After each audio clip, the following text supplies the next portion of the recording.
Hello everybody, my name is Maven and I'm here to share my story on how I went from a new light blueberry bot walking around in the Trossland with a scout rifle, hip firing at dregs and shanks, to the sweaty, flawlessing, speedrunning sweat that I am today. This is the evolution of a Destiny 2 player. So there are 6 phases a Destiny player goes through, the first of which being the Noob Phase. So let's go back to where it all began. I started in Destiny 1, I loved that game and I played it a lot, but unfortunately I couldn't get into Destiny 2 at launch due to financial issues. But thanks to the generosity of my good friend Excaliburnator, he got me the DLCs and I was able to start playing on the launch week of Season of Arrivals, which was just over 3 years ago. So thus my journey began, and I entered the Noob Phase. Being a Warlock main in Destiny 1, naturally that is what I selected for Destiny 2. I completed the intro mission and arrived at the tower to meet the NPCs, but after that I learned one thing. This game does not hold your hand. It tells you nothing about the intricacies about this game. It doesn't tell you where to go or what to do. It just says, hey, here are your abilities, go have fun. So there I was, staring down a multitude of activities, planets, landing zones. I didn't know what to click on first. So that's where my friend Senor Crouch came into play. Crouch and Excaliburnator were my mentors in the early stages of Destiny 2, and I can't stress how useful it is to have friends who already play this game before getting into it yourself. And I still remember it to this day, but the first place Crouch told me to go to was the planet Titan. So I went there, I talked to Sloan, picked up some bounties, and that began the binge of patrols, adventures, and public events. And then I went to repeat the same thing on the moon as well. But after some time had passed, I asked Crouch what I should do next, and he pointed me to this little symbol on the tower minimap here. This was the Red War, my first ever campaign. I was introduced to these twinks here and began my journey. I have a distinct memory of finding my first ever SMG at the start of Red War. My mind was blown because it did way more damage than the auto rifle I was using. So I blew through the campaign pretty easily solo, and I dreaded how often they made you use a drink tank. I felt like that was lazy game design. But eventually I overcame Dominus Gaul with my Hawthorne Field Forge shotgun. But now what? It was back to the good old public events and playlist activities like Vanguard Strikes, Gambit, and Crucible as I continue to get new loot and upgrade my arsenal. And now I have entered Phase 2, the learning phase. This is the, oh that's what it does phase. I started to learn what armor mods did, what weapon perks did, the reason why I was told to do bounties, the reason why I was told to chase activities that rewarded powerful gear. And this was mostly thanks to my good old friends from the unironically saying Uwu clan, the first clan I ever got into. They seriously became like my D2 family. So shoutouts to McDonald's Wi-Fi from New Zealand, I Beat Death from Australia, Taonki from Malaysia, Ryu Sama from Suriname, and of course Excaliburnator from the USA, the one who got me into Destiny 2 in the first place. This was my first ever raid group, and they brought me into my first ever raid, Leviathan. I was absolutely stunned at how beautiful this raid was aesthetically, and of course how large it was due to the underbelly. You have not experienced the true Destiny maze until you've seen the underbelly of the Leviathan. That place had rooms, tunnels, corridors, and puzzles for days. For context, here is a map of the underbelly. So after about 3 hours of being Sherpa'd through the encounters, we melted through Callus with our Whisper of the Worms and celebrated by saying goodnight and logging off.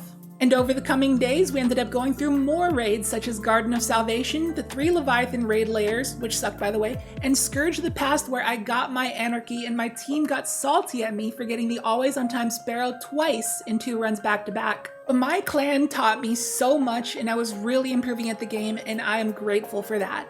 And this is why it's good to be nice and welcoming to blueberries rather than pushing them away all the time. Someone has to teach them how to be good at the game. And after learning more and more about how to play the game, that's what brought me to Phase 3, Stubborn Love. This is the phase where you really start to figure out your playstyle. You figure out what weapon role is a god role in your opinion, and you start to figure out how to make builds. You get excited every time a new exotic weapon or armor piece drops for you, and you insist on making a build around it because of how rare and exciting it is. Back then, there were so many great armor mods revolving around very specific things. My personal favorite build was with the Argent Ordnance mod that improved your rocket damage and consumed a stack of charge with light. When you whipped out your rocket launcher, you had a perk called Godslayer Warheads, and I thought that was just the coolest thing. What a name for a perk. My launcher of choice was a Scipio D. I loved that thing. It was my baby. I still have it in my vault with over 2k kills on it. It's a trophy of the past and I refuse to delete it. It was one of the few launchers in the game with the perk auto-loading holster, and because of that it felt amazing, and I loved the way it looked. And that's the next thing about Stubborn Love. Fashion. Back then, we didn't have transmog. The armor you had was the armor you had, and you had to live with that. If you cared about stats, you had to be ugly. That's just how it was. And I was definitely on board with fashion. I remember farming Escalation Protocol on Mars with my Trinity Ghoul and Scipio D, just trying to get a full set of Yuga Sundown armor for my Warlock with a semi-decent roll. And speaking of Warlock, that's the next thing about Stubborn Love. Supremacy. I was a Warlock main, and I stayed true to it. Even more than that, I was a Solar Warlock main. I didn't even use Arc or Void at all.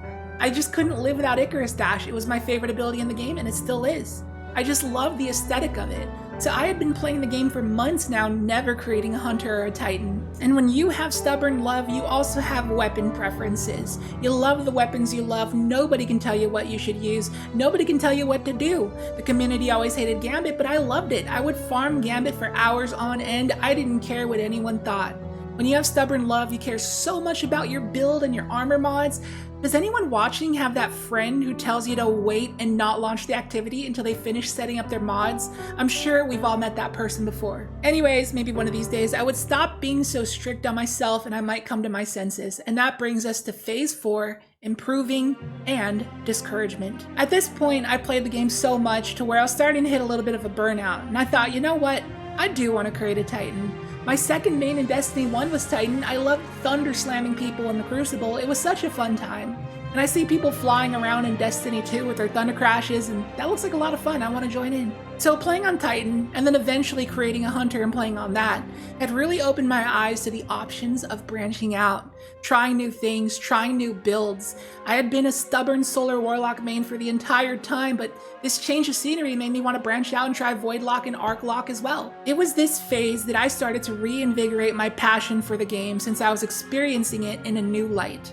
I had so much fun power grinding my new characters and trying all kinds of different builds. It was this motivation that led me to take my game a step further and try more difficult content.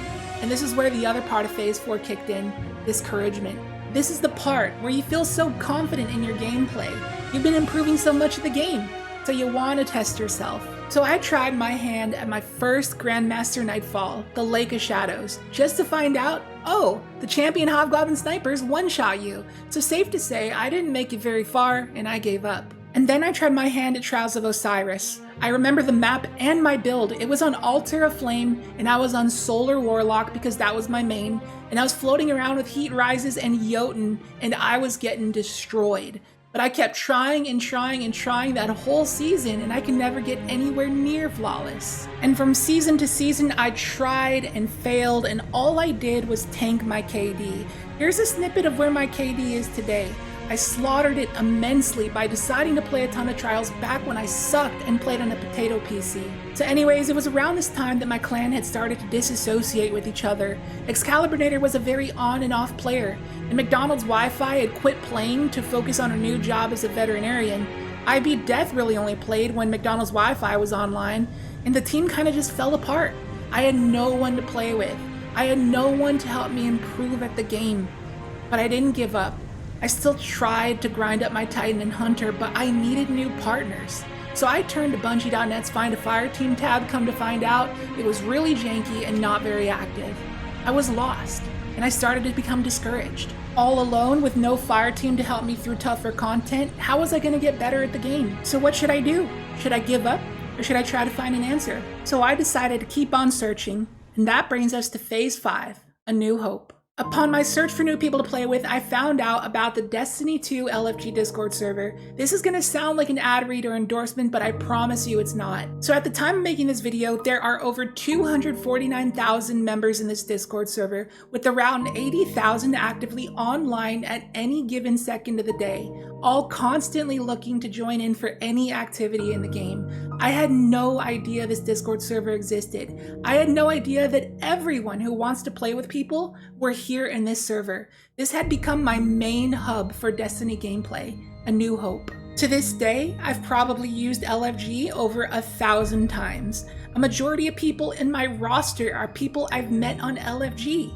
And if you use LFG, don't get discouraged if you meet some toxic people. I've met genuinely great people on there who are very patient, helpful, and humble. And through the power of LFG, I could overcome anything. So with my recent improvement at the game coupled with LFG, I conquered Grandmaster Nightfalls. I limped my way to the Lighthouse through Trials of Osiris. I tore through the reissued Vault of Glass raid. I breezed through the new Deepstone Crypt raid. I farmed every raid and dungeon I wanted to. I went flawless in Trials of Osiris every single week. So now we arrive at the final phase, the sweat phase. In December of 2021, Bungie blessed us with the greatest Christmas gift of all, Eager Edge. It's beautiful. This gave us speed tech such as well skating, shatter skating, or your basic eager edge skating. This allowed us to speed run through the grind like pros. And such tech made me want to branch out and learn more speed tech, so I started by learning sparrow flying, which was actually way easier than I thought it'd be, but there was one sparrow tech that wasn't as easy, slipstreaming. This one took a long time to learn. It took a lot of practice and discipline. I was on and off learning it for months until one day I was finally able to do it. What you're seeing in the background gameplay right now is my first ever successful slipstream across the Cistern and Nessus. So in the meanwhile, on the PvP side of things, I was doing fairly well. I was at the point where I was able to go flawless in trials every weekend if I felt like it. And I would often have long sessions of PvP where I would just try out tons of different weapons in quick play just for fun. I loved trying new things, whether it be PvE or PvP. I just loved experimenting and trying new builds. And as the Witch Queen expansion launched in February of 2022, it started to really hit me. What if I create a Destiny 2 YouTube channel? I knew I was competent at the game. I knew there was a lot I could teach people, and I knew my builds were innovative. I thought people would really like to see my builds. And I have an MTG YouTube channel that I've been running as a full-time job for years, but it has really hit its limit. The channel hasn't really seen any growth in a long time. I needed to start branching out fast and find success elsewhere, or I'll end up on the streets. So there was no question, I needed to start a second YouTube channel. But what would it be about? Beatboxing, which is a side hobby of mine? Pokemon, which is what inspired me to become a YouTuber in the first place? Or Destiny 2 because I knew so much about it? Well, when April of 2022 rolled around, shortly after the release of the Vow of the Disciple raid, I had come to a decision. I was going to start a Destiny 2 YouTube channel, and thus this very channel was born. And my grind in Destiny 2 was kicked into overdrive, into sweat mode. Now what is sweat mode? Well, everything you farm it fast. Absolute optimal meta strats. Primary weapons are for blueberries. We use double specials around these parts, boy. Your LFG posts are toxic. When you run 2 YouTube channels for a living and spend a majority of your days editing videos while also exercising, you have no time to waste in Destiny 2. Sure, you like to chill and have fun from time to time, but you prefer to play with fellow sweaty players whenever you can because you just want to get stuff done. And so, we arrived at present day, and here I am. While I do farm sweaty, man do I love to explore the off-meta, because that's how new metas are found, and that's how I make my videos, and that is the evolution of a Destiny 2 player. But there is a hidden 7th phase, called Zemo, but I'm not quite there yet. Now, breaking down the 4th wall, I want to thank you so much for watching this video. As you can imagine, it was an absolute beast to edit. So it'd be very much appreciated if you would hit the like button and drop a comment. It really helps out. Feel free to share your Destiny story in the comments down below. Which phase are you? Anyways, thank you all so much for your love and support, and I'll catch you in the next video. See you later.